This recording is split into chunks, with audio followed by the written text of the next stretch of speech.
Éminence Kapadjangi la Constitution.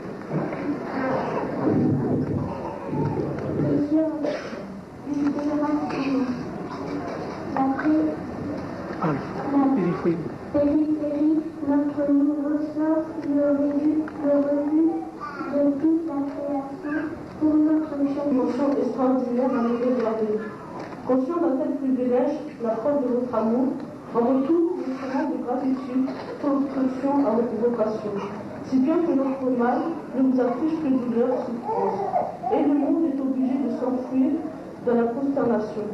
Votre volonté de faire demeurer dans votre maison pour vous servir. Un enfant spirituel. Que peut dire un homme à Dieu sur son visage spirituel? Quelle mission un ambassadeur peut-il accomplir dans sa valise diplomatique alors que la cloche sonne? La cloche qui teinte annonce la période de transition. Notre père... 3 langues, vos 3 personnes. Que dire de l'homme que vous êtes qui connaît une infinité de langues et de langages? Rassemblons-nous pour élever très haut le flambeau et implanter solidement le drapeau de la victoire. Mensonge ne deviendra jamais vérité.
d'abord, je vais, à travers mon fils, faire un geste que vous allez vous-même apprécier, ou bien désapprécier.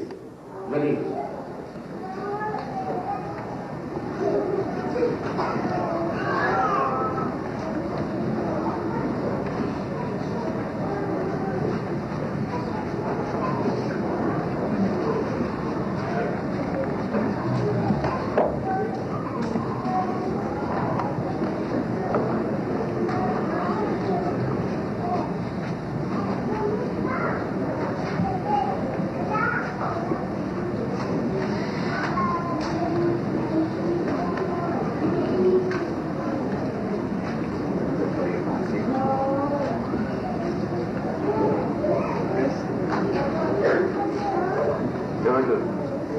Regardez ce que j'étais en train de faire.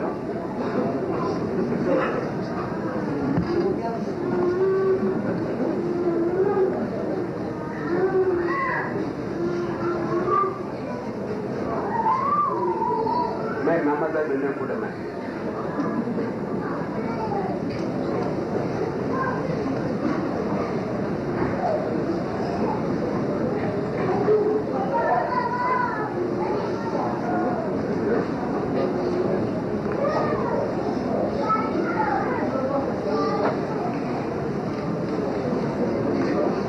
Je répète au nom du Père et du Fils et du Saint-Esprit. Vous venez d'assister à un geste simplement qui vous a un peu surpris. Et vous vous êtes posé des questions, mais pourquoi? Tout à l'heure, quand je suis rentré, vous avez vu que j'ai protesté pour qu'on ne me mette pas cette issue où je devais m'asseoir. Parce que j'avais constaté que j'ai porté un habit qui allait arrêter certaines faiblesses qui se trouvent dans ces habits. Mais on a persisté, je me suis permis d'accepter. Mais maintenant, puisque ça ne se marie pas avec mon tissu, j'étais obligé de faire enlever. Ça a eu une très grande signification, mes chers amis. C'est un geste de rien du tout, mais qu'il fallait à tout prix arriver à ce stade-là pour qu'à l'avenir, quelqu'un peut vous dire, n'allez pas là. Parce que ce n'est pas notre chemin. Et vous dites, mais non, je vois que là, il n'y a rien. Et vous allez arriver là-bas, vous allez attraper toutes sortes de choses qui vont entacher votre âme. Et jusqu'à lui donner une certaine position négative, comme le révérend pasteur Bénin nous a prêché tout à l'heure. Et la confirmation a été faite par notre doyen.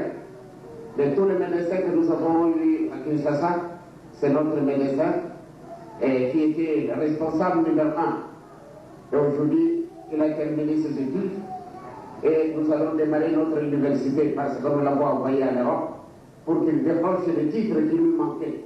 Et maintenant, comme il vient d'acquérir, eh bien, nous sommes tout fiers de vous déclarer que nous pouvons maintenant, grâce à sa présence, nous pouvons démarrer notre université, puisque l'État nous a autorisé d'ouvrir notre propre université. Donc,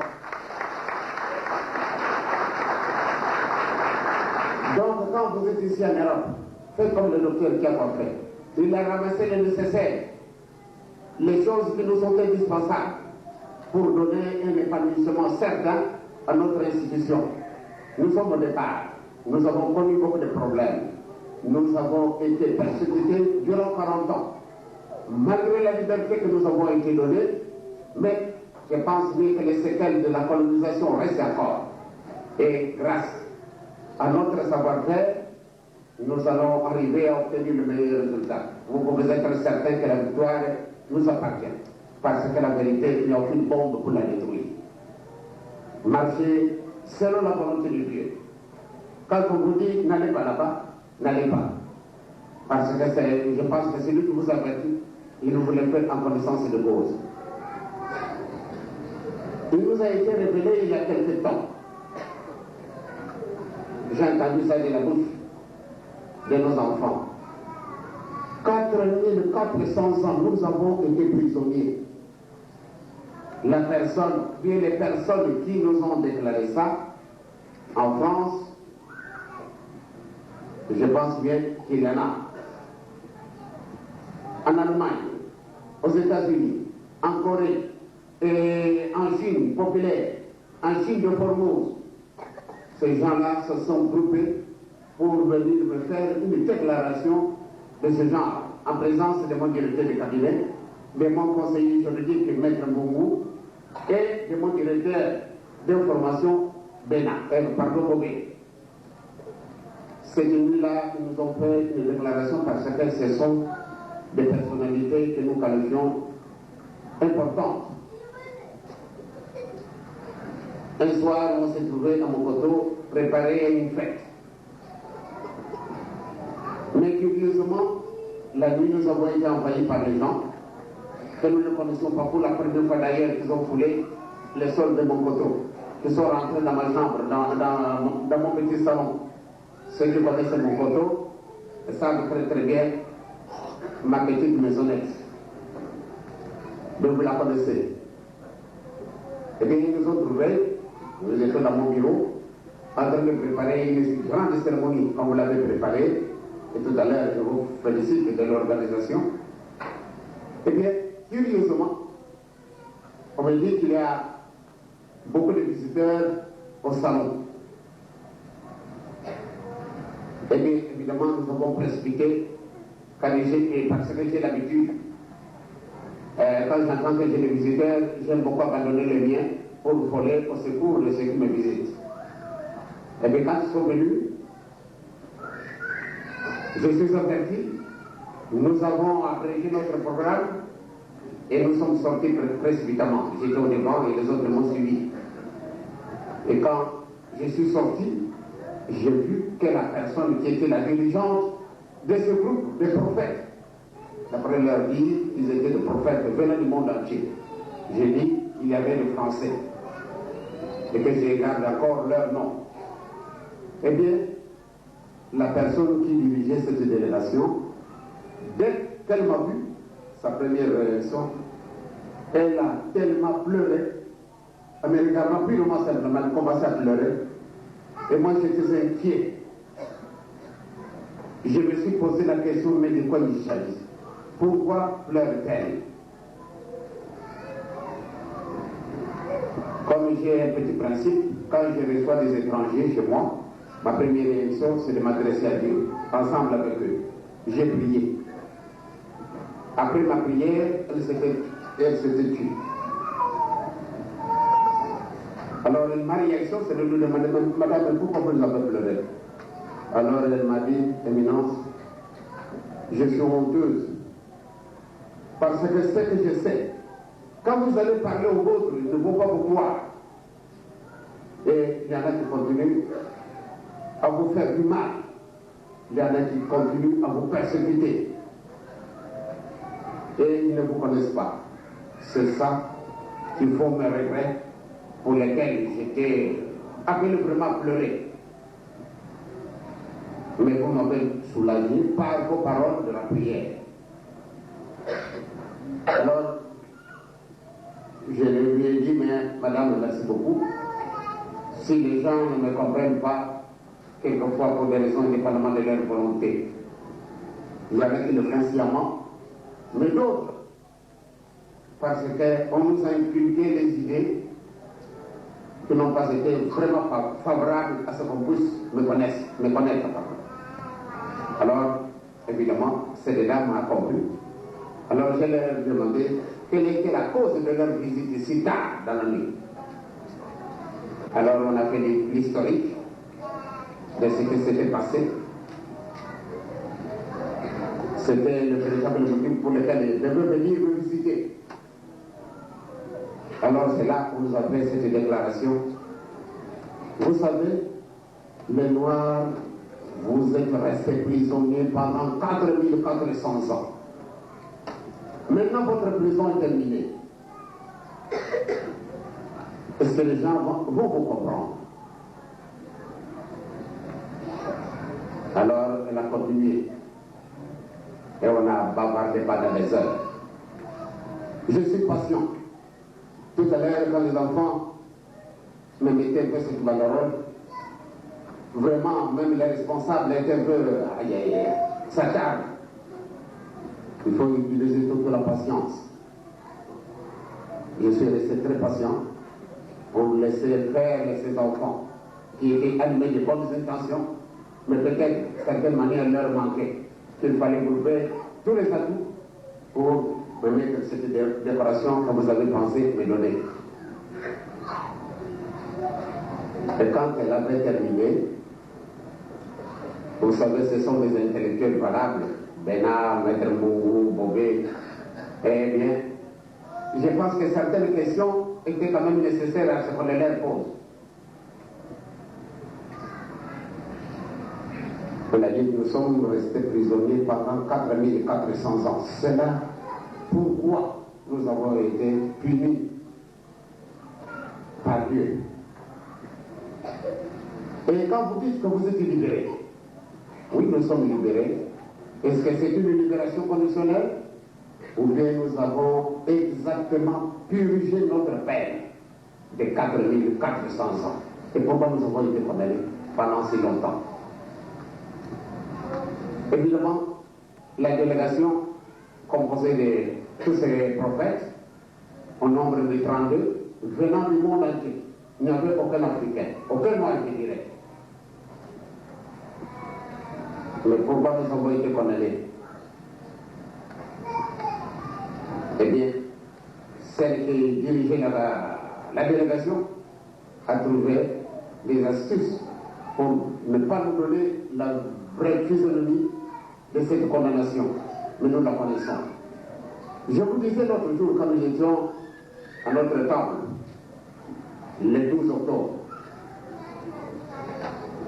si nous examinons réellement, est-ce que c'est vrai que nous avons été punis ou bien pas?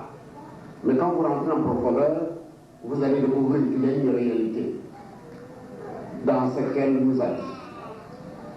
Que nous avons été prisonniers pendant 4400 ans. Nous avons pris en considération certaines phrases utilisées par cette délégation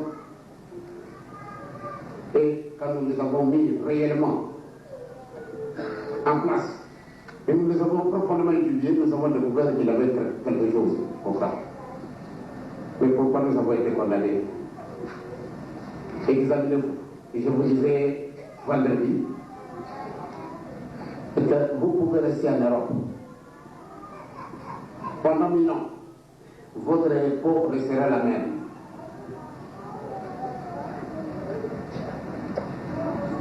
Grâce à de nombreux voyages, j'ai beaucoup découvert que certaines choses réellement nous manquent. Nous sommes arrivés en Australie avec mon directeur de cabinet ainsi que ma femme. Et bien là, j'ai trouvé nos frères et sœurs aborigènes. D'ailleurs, immédiatement après avoir été en Australie, c'est ici où nous avons atterri, en 1980. La première réponse, plutôt la première question que j'ai lue en Australie, on descendait de l'avion, on devait remplir les formalités d'usage pour entrer dans un pays donné, rien à faire, il faut certaines formalités. Et de tout d'un coup, la délégation qui était avec moi dans l'avion, ce sont des Français, ce sont des Anglais, ce sont des Américains. Alors ils sont venus directement parce qu'au moment où on devait attendre jusqu'à terminer les formalités, ces frères sont venus courir derrière moi. Et maintenant, nous voyons vos frères dehors. Mes frères, eh bien, j'ai commencé à être inquiet. J'ai dit, je vais terminer d'abord les démarches, que je termine d'abord les formalités, avant que je ne prenne le temps d'aller les rejoindre. Oh non, non, non, franchement, si il faut même demander à votre directeur de laisser, mais vous précédez. Ce que j'avais fait, nous sommes partis avec ma femme, nous trouvons 4 noirs. À Melbourne, 4 noirs. Les 12 mai 1980, à 7h15 du matin que nous sommes arrivés là. Eh bien, réaction de ce petit groupe de 4 personnes, dès qu'ils m'ont vu commencer à pleurer. Je vis réellement, puisque ils avaient un placard qui disait, voilà, nous cherchons son éminence. Je me suis présenté, c'est moi. On me regarde, il avait un vieux de 75 ans. On me regarde. Quand je me suis présenté, c'est moi. On me regarde, on me dit non, ce n'est pas vous. Vous êtes trop jeune pour être le fils de Papa Simon Kimbangu. Alors j'étais très heureux de leur dire, eh bien, je suis le fils de Papa Simon Kimbangu. Je leur ai donné la date de ma naissance, le 22 mars 1918. Réaction, le vieux regarde, il dit non, ce n'est pas vous. J'ai dû prendre ma carte d'identité. J'ai présenté dès qu'il a lu, alors il commençait à pleurer. Vraiment, moi-même je ne pleure pas quand quelqu'un meurt, je ne pleure pas. Mais ce jour-là, j'ai eu des émotions. Un vieux comme celui-là, qui devait pleurer. Et les 3 autres l'ont accompagné. À un moment donné, moi je ne pouvais pas me contenir, j'ai versé des larmes. Et ma femme me voyait papa pleurer. Allez, il s'ajoute. Donc, et à 4, et nous deux, eh bien, nous avons conjugué les efforts ensemble. C'est-à-dire que j'ai pleuré comme eux, parce que j'étais tellement émotionné. Par après, je me suis ressaisi, je leur ai dit, mes chers frères, je suis vraiment le fils de Papa Simon Kimbangu. Je voulais leur présenter la main, non. Ils ont refusé. Alors, ils m'ont posé la première question. Si vraiment vous êtes le fils de Papa Simon Kimbangu,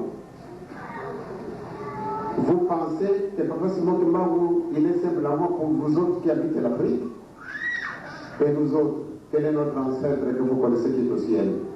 Dites-le-nous, pour que nous puissions nous intéresser à lui. Alors ils ont pleuré, et moi aussi, j'ai l'air de ne pleurer ma raison, alors moi aussi je pleurais. Mes chers amis, la seconde question, est-ce que nous aussi nous avons été créés par Dieu? Imaginez, mettez-vous à ma place. Quand vous devez entendre des choses, quelle serait votre réaction? C'est-à-dire, ces gens-là m'ont mis dans une position vraiment compliquée. Je me pose la question de savoir si eux aussi ils étaient des créatures de Dieu. Je leur ai donné toutes les réponses qu'il fallait. À un moment donné, ils étaient convaincus que réellement ce que je disais, c'était ça. Les aborigènes, les natifs de ce pays, eh bien, jusqu'à aujourd'hui, parce qu'ils semblent être oubliés, personne ne s'occupe d'eux. C'est vraiment dommage, ce sont vos frères noirs. Et quand la délégation me dit, vous êtes restés prisonniers pendant 4400 ans, et quand je vois ce qui se passe dans le monde, et aujourd'hui vous êtes là, vous avez fait des très hautes études, et à tout domaine, presque vous nous avez touchés, mais vous ne savez absolument rien faire. Vous êtes ici à l'Europe, vous voyez comment on travaille, et quelles sont les réalisations qu'ils font. Aujourd'hui, je dois utiliser ces appareils pour m'exprimer, les qualités que je porte. Tout ce que vous pouvez, peut-être le meuble, le mobilier, nous pouvons en fabriquer. Mais le reste, il n'y a pas moyen. Mais qu'est-ce qui nous manque? C'est pour cela, mes chers amis, vous devez d'abord vous découvrir qui êtes-vous. À partir du moment où vous allez vous découvrir, ce n'est qu'à ce moment-là que vous pouvez aspirer à devenir quelque chose, parce que vous vous connaissez vous-même. Donc, il ne faut pas vous mettre dans un engrenage où vous allez vous entacher comme vous les avez dit tout à l'heure. L'intelligence, nous l'avons. La mémoire, elle est tellement développée. Parce que moi, à l'âge de 3 ans, ce que j'ai vu que mon père faisait, franchement, je peux vous décrire que papa, voilà ce qu'il a fait. À l'âge de 3 ans. Voilà comment ma mémoire est tellement développée. Mais malgré ma mémoire développée, qu'est-ce que j'ai fait? Il nous manque quelque chose. Le Christ nous le dit. cherchons d'abord le royaume de Dieu. Et le reste vous sera donné par ce roi. Et mes chers amis, il ne faut pas prendre l'évangile comme quelque chose d'importation. L'évangile, vous devez l'apprendre comme il est le vôtre. Ne vous gênez pas de vous déclarer être humaniste. Docteur Jacques nous a fait une révélation. Alors, avant l'indépendance de notre pays, en 60, le 30 avril, quand on chantait Kakasimo, Wanogini, Yanakayana Viva. Mais nous avons connu des situations catastrophiques. Beaucoup ont été, je peux dire, tués parce qu'ils ont chanté, on a dit, mais qu'est-ce que vous êtes en train de dire? Détrompez-vous. Vous continuerez à vous faire persécuter parce que nous ne pourrons pas voir une institution de la création nègre. Et aujourd'hui, vous êtes en France. Et vous êtes en train de jubiler. Vous chantez le nom de Papa Simon Kimbangu. La France vous accepte de vous installer ici. Et bien, je pense bien que si on avait combattu Papa Simon Kimbangu, parce qu'on a vu en lui quelque chose. Et quand je me trouve à côté du révérend pasteur Martin Maurice, un Belge, devenu notre pasteur, pour moi, c'est une grande victoire. Vous trouvez ici en France, que ce soit en Suisse, ou bien en Angleterre, ou bien en Allemagne, ou bien au Portugal, ou bien en Espagne, ou bien partout ailleurs, et bien pour moi, c'est une victoire.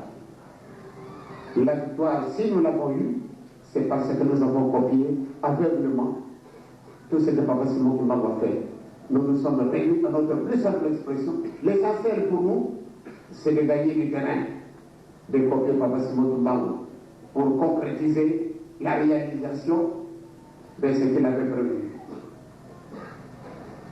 En 1921, Papa nous disait, vous souffrez de la persécution, ne vous en faites pas. Vous savez, ce sont vos frères qui vous persécutent aujourd'hui. Plus tard, ils vont découvrir la vérité et vous verrez qu'ils vont partager le pain et les fois ensemble avec vous. Et ils prieront ensemble avec vous. Voilà. Le pasteur Maurice, il est notre pasteur, il est humaniste. Et il le sait bien, je le lui ai dit, que les gens ne seront pas contents de lui. Ses frères et sœurs bêtes ne seront pas contents de lui. Et ils vont le trouver même qu'il est devenu un peu quelqu'un qui a perdu ses raisons. Pourquoi s'adhérer à un mouvement qui appartient à l'homme noir, qui est de la création nègre. Mes chers amis, la vérité a toujours fini par triompher. Soyez assurés que Dieu n'a jamais menti. Le Saint-Esprit est à côté de nous. Et il nous aide. Et il va nous faire gagner du terrain. Restez fermes dans vos positions chrétiennes. À ce qu'on vient de baptiser tout à l'heure. Je pense bien que vous n'avez pas compris parce que l'ampleur même du baptême, on ne l'a pas senti. Mais dès que nous le faisons, ça viendra qu'un jour, nous viendrons officiellement. Ici, à ce moment-là, nous allons procéder au baptême. À ce qui vont se donner bientôt. Et bien quand nous viendrons en visite officielle ici, qu'on va baptiser les gens réellement. Ceux qui ont été baptisés avant, ils vont demander à ce qu'ils soient baptisés aussi, alors que nous ne le faisons pas. Parce que l'ampleur même de la cérémonie n'était pas là. Et que ceux qui viennent d'être baptisés, je dis, que ce soit ceux qui ont été punis par suite d'un comportement, d'une attitude négative que nous avons pu exercer vis-à-vis de celui que nous suivons, soit ceux qui viennent d'autres confessions religieuses que nous avons acceptées comme frères et sœurs, que ce soit ceux qui n'ont jamais été baptisés quelque part depuis leur naissance, eh bien vous devez penser à ceci. Mais pourquoi on s'est servi du baptême? Papa Pasteur Beno nous a dit, le Christ se fut baptisé. Mais nous le savons très bien, au monde, il y a 3 personnes qui n'ont pas eu de péché. Je pense que vous l'ignorez. Adam, il n'est pas né avec le péché. Ève, c'est la cause d'Adam, il n'avait pas de péché. Plus Jésus. Mais, ce qui est lié, Jésus part chercher le baptême de Jean-Baptiste. C'est pour enlever quoi en lui?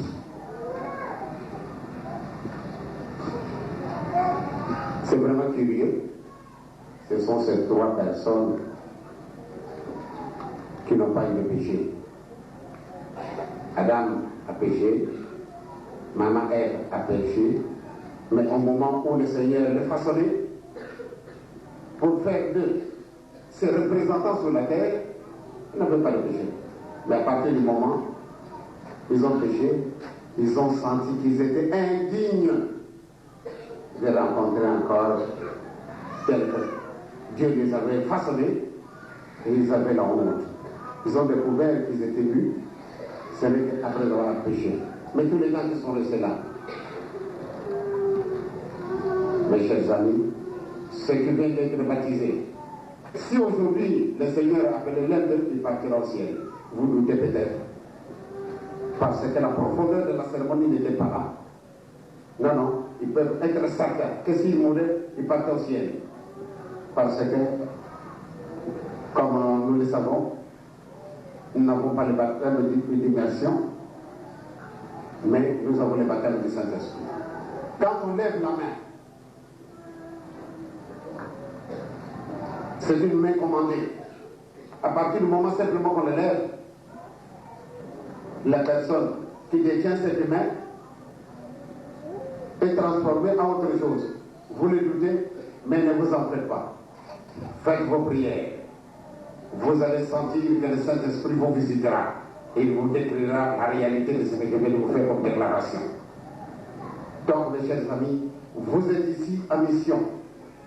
L'homme noir est resté prisonnier pendant 4400 ans. Mais la prison, on l'a. Ou bien on est prisonnier pour avoir commis un délit quelconque. Vous êtes marché contre la volonté de l'État, il n'y a rien à faire. Il vous punit. Mais nous avons été punis depuis 4400 ans. Et on nous déclare que notre punition ou bien notre prison est terminée. Est-ce que c'est une libération conditionnelle? Est-ce que nous avons perdu, nous avons purgé notre peine? C'est pour cela que notre peine, notre prison était terminée. Et je pense bien que chacun de vous n'a qu'à effectuer certaines recherches pour se découvrir. Si vous ne vous découvrez pas, mes chers amis, nous allons rester toujours les mêmes. Vous êtes en Europe, vous faites des très hautes études. Mais vous arriverez en Afrique, vous n'aurez rien à réaliser. Pendant notre visite aux États-Unis, eh bien, j'avais découvert beaucoup de frères noirs qui sont là. Mais, en ce moment-là, en 65, il y avait, les noirs ne pouvaient pas rentrer dans un temple où se trouve le blanc. Les blancs ne peuvent pas rentrer dans un temple où se trouve le noir. Et j'avais trouvé que c'était injuste, mais voyez-vous, et quand j'ai posé un peu la question, donc les noirs ne pouvaient pas aller dans un temple, dans une maison de Dieu. Mais il y avait quand même 2 positions. La position négative, les noirs ne pouvaient pas rentrer là où prit le blanc. C'était pénible. Mais nous autres Africains, quand nous arrivons là-bas, on nous reçoit dans les temples de blancs. Alors, quand nous sommes arrivés à San Francisco, non, à Los Angeles, bon, au moment où le culte a commencé, j'ai vu un frère noir qui est rentré par une porte secondaire. Il voulait s'asseoir à côté de moi, au moment où le révérend pasteur prêchait.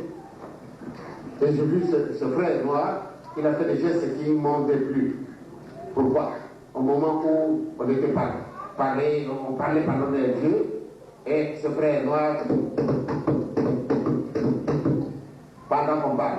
Et bien nous avons voulu l'empêcher, mais il a dit, éminence, je vous expliquerai après. J'étais honte, et nous avons dû accepter à ce qu'on abrège même la cérémonie. Alors maintenant ce frère noir, quand je lui ai demandé, mais vraiment vous avez fait ma honte. Il dit non, éminence, c'est vrai, vous êtes indigné de mon geste, mais nous l'avons fait en connaissance de cause. Nous avons voulu vous entendre, vous aussi. Puisque vous n'avez pas été invité par nous, c'est le gouvernement américain qui vous a invité, il vous présente simplement d'une face. Et de l'autre face, il ne le fait pas. Pourquoi on doit vous inviter dans un temple où se trouve simplement le blanc? Vous êtes la carte. Pourquoi dans un pays comme l'Amérique, où il y a des millions de Noirs, pourquoi on n'a pas voulu nous associer pour que nous puissions vous écouter aussi? Et j'ai cherché par tous les moyens. Donc j'ai dû casser une porte là-bas pour me permettre de vous attendre ici. Et je suis venu faire le bacard, mais expressément, parce que ces gens ne nous acceptaient pas. Nous qui habitons l'Amérique. Et vous qui venez de l'Afrique, voilà comment on vous reçoit. Regardez comment on vous a installé. Donc on vous a présenté une physionomie. Donc le misère de vos frères noirs, et nous sommes tous de l'Afrique, regardez comment on nous traite. Donc c'est vous, on vous accueille pompeusement. Donc il y a une situation. Nous, on nous refuse. Nous sommes des Noirs comme vous, on nous refuse. Vous, venez de l'Afrique, on vous accepte. Papa, imaginez vous-même. Alors il a tapé encore sur la table, j'ai dit merci beaucoup, je vous ai compris. Et il est sorti. Voyez-vous, donc il nous manque quelque chose. Et nous devons le chercher. Et il y a moyen de le découvrir. Nous sommes la seule institutionnelle qui a franchi les océans. Vous pouvez porter votre uniforme tel que vous le portez. Allez n'importe où, on sait très bien que vous êtes kimbanguiste. Donc, on demandera, mais vous êtes kimbanguiste. Quelles sont les positions que nous autres, nous devons suivre pour être des kimbanguistes comme vous? Eh bien, si réellement vous vous comportez mal, vous donnez du scandale. Donc, comportez-vous bien. Le révérend Ben vous l'a dit. Nous ne dansons pas, nous ne fumons pas, nous ne prenons pas de l'alcool. C'est vraiment compliqué. Mais parce que nous voulons suivre Papa Simon de Mao, cette voie qui est la plus épineuse que toutes les autres voies. Mais nous l'avons acceptée parce que nous voulons réellement découvrir où se trouve la vérité. Donc, je dis encore une fois, la vérité, il n'y a aucune bombe pour la détruire. Nous allons continuer à nous développer si vous suivez les trois principes que je vous ai donnés. L'amour doit être un amour sincère. La carte me dit commandement de Dieu. Et Jésus nous dit, je ne suis pas venu pour enlever ni ajouter ce que papa ou bien Dieu a donné à Moïse. Ça reste valable et ça restera valable éternellement. Appliquons-le. Nous allons découvrir les réalités. Tout à l'heure, là, j'ai suivi un cantique, je pense que la chorale fraternelle. Le premier cantique que vous avez chanté, si vous voulez bien répéter ça. Le premier, parce que vous avez chanté deux, mais le premier.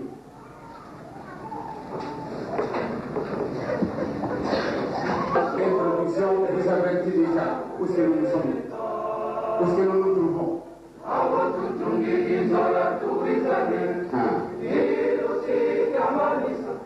It's all the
Sans amour, vous n'allez pas travailler.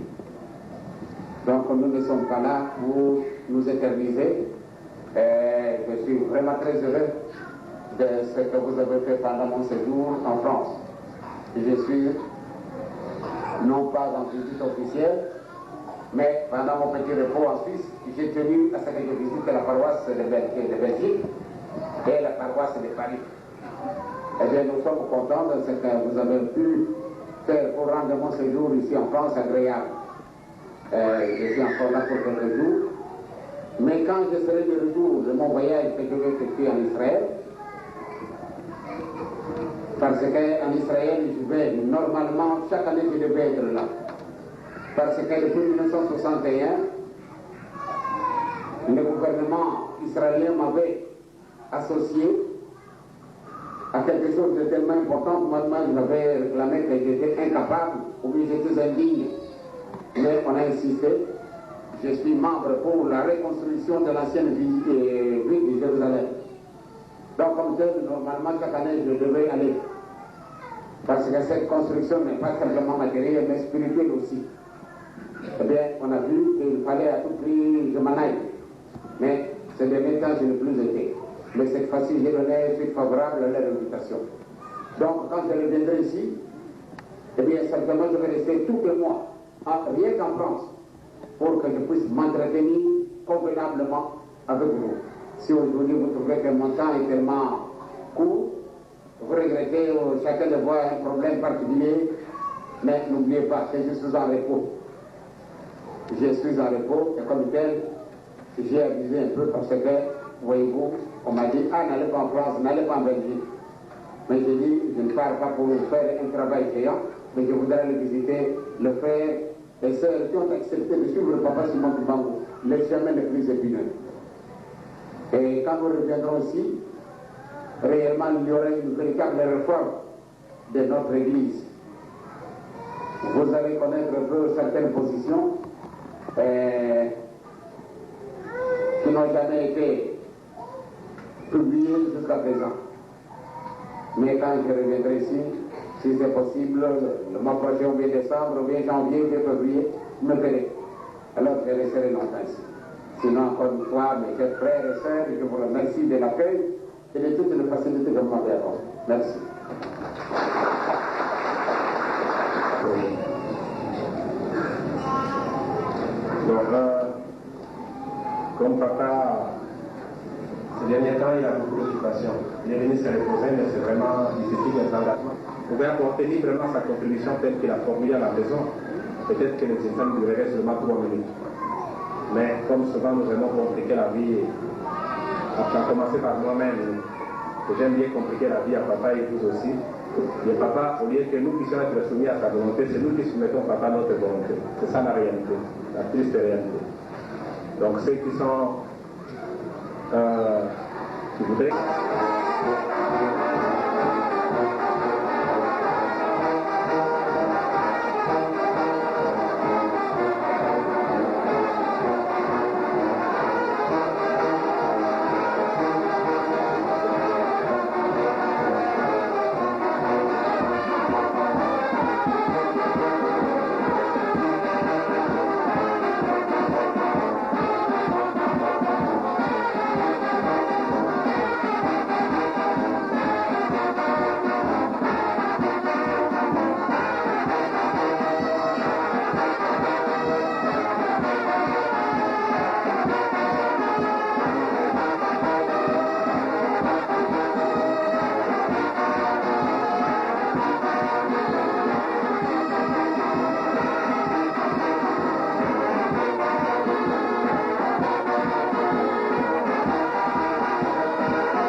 c'est le dirigeant. Après, dirigeant,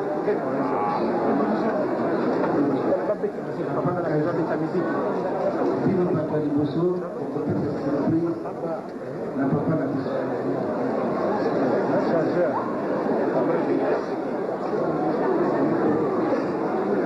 ndenge tozalaka na mboka dirigeant bakobana groupe ya mibale jeteki groupe ya misato kora kisorokeli groupe ya minei bana fraternité banouveutena banouveuteka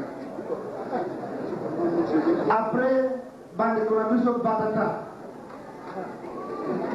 groupe ya papa seba bato ya mitano nsima na yango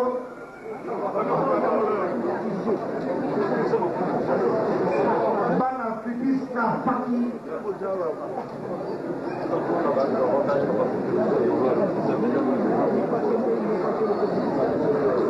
alors maintenant c'est trio